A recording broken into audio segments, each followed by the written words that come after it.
Sobat Skema. Kali ini kita akan berbincang-bincang dengan para calon kandidat Ketua dan Wakil Ketua OSIS SMK Negeri 5 Kota Serang. Yuk ikutin kita terus. Let's go! Assalamualaikum warahmatullahi wabarakatuh. Hai Sobat Skema. Perkenalkan, nama saya Nisa. Dan saya Salik Ridwan. Kali ini kami akan bertanya-tanya kepada para calon kandidat Ketua OSIS dan Wakil Ketua OSIS SMK Negeri 5 Kota Serang periode 2022-2023. Langsung saja untuk yang pertama yaitu kandidat nomor urut 1. Halo Kak. Hai. Bagaimana kabarnya? Alhamdulillah baik. Mungkin Sobat Skema dan penonton juga belum pada tahu ya Kak. Boleh dong perkenalan diri dulu? Boleh, perkenalkan nama saya Meriam Graini dari kelas 11 OTKP 4 sebagai calon ketua OSIS periode 2022 sampai 2023. Dan saya Rizky Ariasa dari kelas 10 TKL 2 sebagai calon wakil ketua OSIS periode 2022 sampai 2023. Hai Kak Rizky. Halo. Saya mau tanya nih, kesibukan apa sih yang kakak jalanin selama mencalonkan diri sebagai calon ketua OSIS dan calon wakil ketua OSIS? Izin menjawab dari saya, mungkin karena persiapan yang lumayan banyak kan ya untuk mempersiapkan Pilketos tahun ini. Jadi kesibukan yang saya lakukan yaitu untuk mempersiapkan mulai dari segi materi ataupun dan lain-lain. Kalau Kak Rizky sendiri? Kalau saya sendiri sih pribadi susah untuk mengerjakan tugas karena waktunya itu padat ya, karena mempersiapkan untuk pemilihan ketua OSIS dan wakil ketua OSIS. Tugas aman nggak? Aman dong. Wih, boleh. Nah, apa sih motivasi kakak mencalonkan diri sebagai ketua OSIS dan wakil ketua OSIS? Kalau saya sendiri sih motivasinya karena dari diri saya sendiri. Karena saya ingin belajar memimpin, baik memimpin diri sendiri ataupun orang lain. Yang intinya untuk belajar memimpin lah, menjadi pemimpin yang bertanggung jawab dan dapat dipercaya. Kalau dari Kak Rizky sendiri? Kalau saya pribadi sih pengen belajar memimpin organisasi aja. Nah, ada gak sih seorang yang menginspirasi kakak-kakak gitu? Nah, kalau ada, siapa sih sosok tersebut? Pasti ada dong kan ya, yang terutama tentunya itu orang tua saya yang pertama. Yang kedua ya dari ketua OSIS periode sebelumnya, contohnya dari Kak Udin dan juga dari Kak Dewi.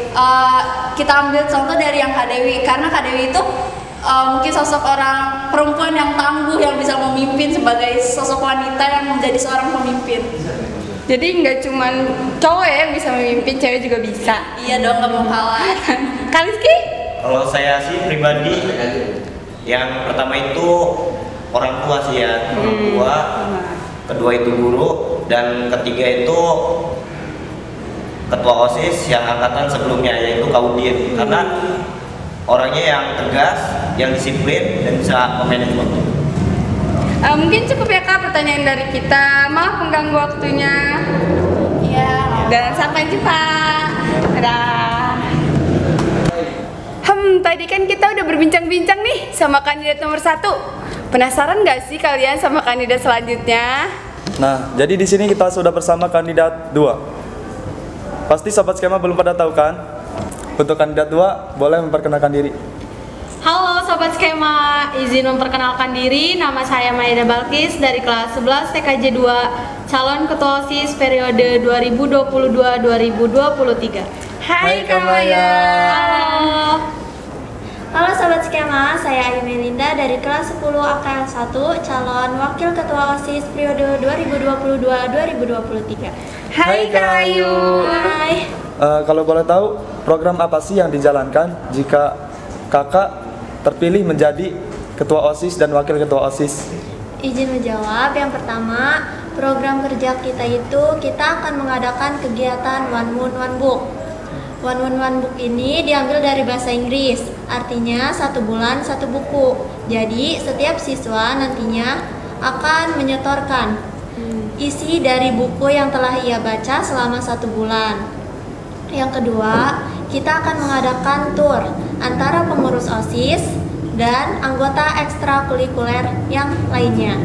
Yang ketiga, kita juga akan membuat ekstrakurikuler yang baru, namanya KIR, Karya Ilmiah Remaja. Mungkin itu aja. Amaya mungkin punya pendapat lain? Iya, kalau untuk program kita emang ngebuat cuma 3 program. Kan yang penting itu berjalannya dulu ya. Program kita cuma buat 3 ya, insya Allah nanti sering berjalannya waktu. Kalau misalkan ada ide-ide dari anggota OSIS lainnya, kita bisa tuang bareng-bareng dan kita buat program baru lagi. Tadi kan saya dengar ada study tour gitu ya. Kira-kira impian kakak study tour kemana tuh? Maksud dari program study tour ini bukan study ya, cuman kayak tour aja. Karena kan di sini kita bener-bener kayak refreshing aja, ngelepas capek kan. Sebagian para siswa-siswi kan kalau melihat mandang anak-anak yang ikut organisasi ekstrakurikuler itu cuma dapet capeknya aja. Malah kayak apa sih ikut OSIS, apa sih ikut eskul, cuma dapet capeknya aja. Nah, dari program ini kita tuh tujuan utamanya itu untuk menarik perhatian para siswa agar para siswa itu nggak ada tuh pikiran kayak gitu capek doang, dapet capek doang. Malah di sini kan justru dengan adanya kita ikut organisasi, ikut eskul, di situ kita akan lebih banyak pengalaman. Nah, makanya tujuan dari program ini menarik perhatian agar mereka tuh berpikirnya, oh iya kenapa nggak ikut organisasi, kenapa nggak ikut eskul, sebagai daya tarik. Nah, kalau niat utama mau pergi kemana itu kan seiring berjalannya waktu aja. Kita juga nggak ngambil keputusan sepihak, tapi kita juga merundingkan. Kira-kira kalau kan tour ya, buat kayak pandemi kayak gini nih, bisa berjalan nggak? Kan periode kita kan berjabatnya di periode 2022-2023. Nah, itu juga bisa disebut program jangka panjang ya, program tahunan. Nggak mungkin kalau buat wacana sih ya sekarang aja, niat dulu yang penting. Buat terjalan atau enggak, insya Allah sih di tahun 2022-nya. Semoga terlaksana ya. Amin. Saya mau nanya nih, bagaimana sih cara kakak membuat nama sekolah ini kan tadinya baik menjadi lebih baik dengan cara terjalannya program kakak tersebut? Kita bisa memanfaatkan program kerja kita yang namanya membuat ekstrakurikuler yang baru, namanya KIR. Mungkin lebih diperjelas sama Kak Maya. Iya, kalau untuk masalah ditanya apa sih modal kita gitu untuk mengharumkan nama sekolah, itu kita mengandalkan sebuah program kerja kita, yaitu KIR. KIR itu bisa disebut ekstrakurikuler, bisa disebut forum juga ya. KIR itu sebelumnya saya jelaskan dulu apa sih KIR itu. KIR itu singkatan dari Karya Ilmiah Remaja yang berkesinambungan juga dengan sekolah kita. Sekolah kita kan sudah memiliki gelar sekolah pusat keunggulan. Nah, sebagai sekolah pusat keunggulan, para siswa-siswi itu ya benar-benar harus pandai mengelola barang-barang gitu. Kayak di KIR ini kita ngebuat barang-barang baru, benda-benda gitu loh, biar dan itu fungsinya bisa kita pamerkan gitu. Nah, ini loh tujuan, maksud dari SMK Pusat Keunggulan tuh ini, kita tuh punya produk yang bisa kita pamerkan, seperti itu. Jadi siswa-siswi yang kreatif, yang bisa menciptakan hal-hal yang baru, bisa ikut ekstrakurikuler KIR ini gitu. Siapa nih yang mau ikut? Ayo gabung. Mungkin itu saja ya Kak, maaf mengganggu waktunya dan terima kasih. Sama-sama. Sampai jumpa. Dadah. Oke Sobat Skema, tadi kan kita udah ketemu nih sama kandidat 1 dan 2. Penasaran nggak sama yang di samping saya? Penasaran dong, masa enggak? Langsung saja kita ke kandidat 3. Halo Sobat Skema, perkenalkan nama saya Hairul Fadilah dari kelas 11 ATKP 1 sebagai calon ketua OSIS periode 2022 sampai 2023. Hai Kak Hoi. Halo. Dan saya Ica Marisa dari kelas 10 akuntansi 1 sebagai calon wakil ketua OSIS periode 2022 sampai 2023. Hai Kak Ica. Halo. Menurut kakak, bagaimana sih sebuah jabatan ini, seberapa penting gitu tuh?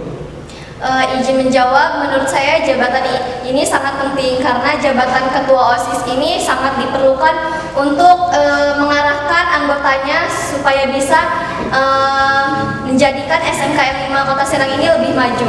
Menjadi ketua OSIS juga tidak mudah, harus bisa membagi waktu, memanage waktu dengan baik, dan harus bisa bertanggung jawab atas tugas-tugasnya. Kalau dari Kak Ica sendiri bagaimana tanggapannya?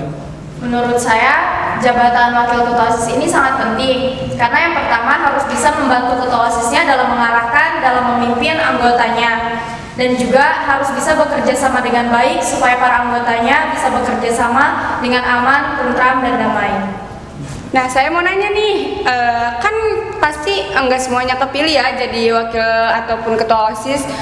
Kalau misalkan kalian tidak terpilih, apa respon kakak kayak gimana sih gitu tuh? Apakah terima-terima aja atau nggak terima gitu kan bisa aja. Ya dari Kahir dulu. Izin menjawab, pertama itu melapangkan dada dan tidak usah berkecil hati. Tetap konsisten menjadi pengurus OSIS yang tetap disiplin dan amanah. Karena kita juga sudah berusaha melakukan yang terbaik.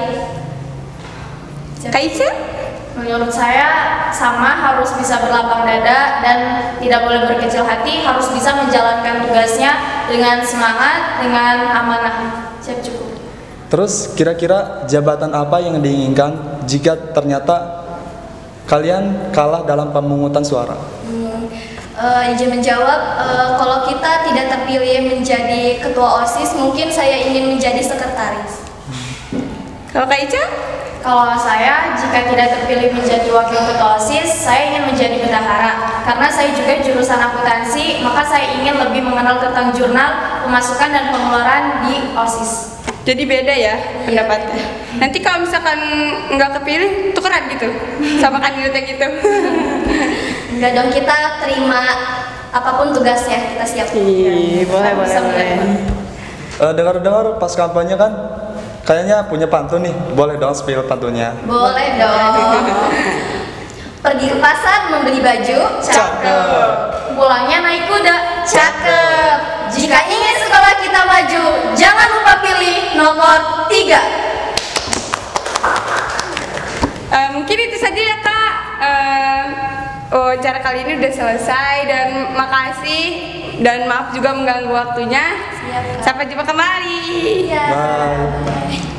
Terima kasih kepada para kandidat yang sudah menjawab pertanyaan kami dengan baik dan benar. Jawabannya bagus-bagus ya. Emang. Siapapun nanti yang terpilih sebagai ketua dan wakil ketua OSIS SMK Negeri 5 Kota Serang periode 2022-2023 dapat menjalankan tugas dan tanggung jawabnya dengan baik. Amin. Terima kasih juga buat Sobat Skema yang dari tadi udah nemenin kita. Tetap pantengin terus channel YouTube kita SMKN 5 Kota Serang. Jangan lupa like, comment, share, and subscribe. Wassalamualaikum warahmatullahi wabarakatuh.